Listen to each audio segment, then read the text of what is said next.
Praises to Yahweh Bashem Yahweh Shah. Praises. I hope all is well this morning. Today we're going to go over Deuteronomy, and we're just going to talk about some curses that the Jews would begin, uh, in their captivity. And it's crazy, man, because just looking at this Kanye West thing and listening to what these people saying on the media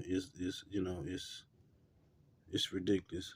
You know, I know myself. I'm from Louisiana, and I know for sure we got plantations that you can visit, and you can see some of the things that the slaves uh, used to use, how they lived, and it fit these things in the Bible. So let's read Deuteronomy 28 and uh, let's see. We started 44.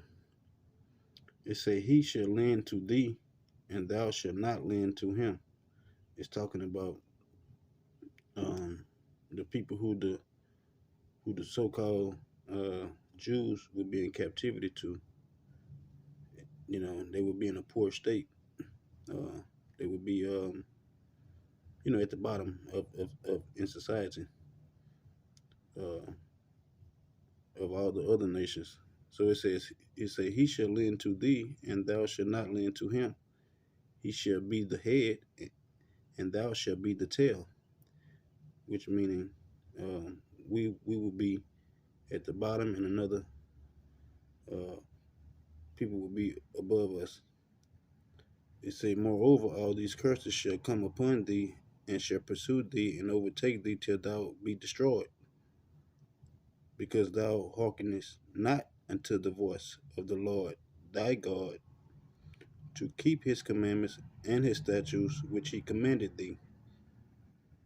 And they shall be upon thee for a sign and for a wonder, and upon thy seed forever." So he's saying that, this is how you would know that um um like who you were or whatever, because it would be a sign. You would be under these conditions, and it says, that your children um will be under these same conditions. It says forever, until the Most High came back. uh it says, "Because thou servest not the Lord thy God with joyfulness and with gladness of heart, for abundance for the abundance of all things. Therefore shalt thou serve thy enemies, which the Lord shall send against thee, in hunger, uh, and in thirst, and in nakedness." Which means the Lord is saying that, if you wanted food, water, or any clothes, or anything to put on your back or your skin, you would have to go to your enemies for it. And it said, "and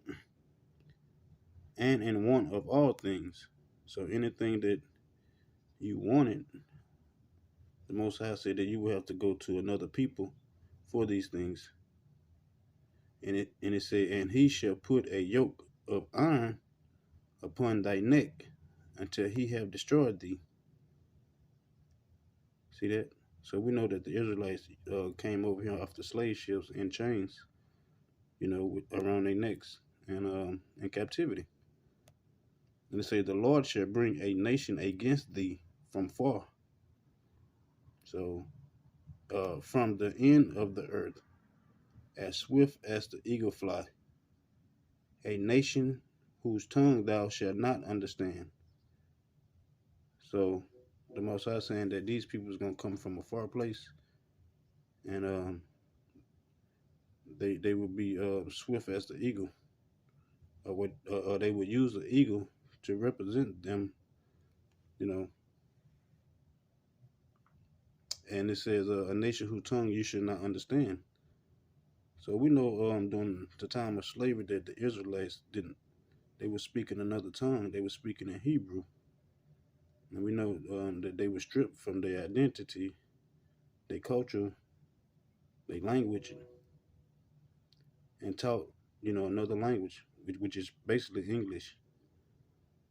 It said, "Nation of fierce countenance, which shall not regard the person of the old, nor show favor to the young."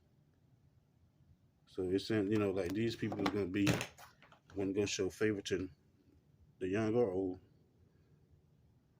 Uh, that they will be pretty treacherous among these people. So, but saying this in the Bible, it's written out. It's pretty much saying, we know that through the Spirit, this is talking about the so-called blacks. You know, it's not about a hate thing; it's a truth thing, and this is the truth written. Okay, let's jump over to 60. Let's jump over to 68. And it says, "The Lord shall bring thee into Egypt again with ships, by the way whereof I spake unto thee. Thou shalt see it no more again, and there you shall be sold unto your enemies for bondmen and bondwoman, and no man shall buy you." So when these Israelites, um, they say when the Israelites got off the ships, that they would be sold for slave women and slave men, and we know that our people were sold during the times of slavery, and we know we can go to places down here, like I say in Louisiana, we can go to plantations and see some of these things that they have on display. So, like I say, dealing with this Kanye thing, it's just like I don't just understand how these people can say what they say, and the scripture is saying different. But I wanted to share that with you guys because that's this is our history.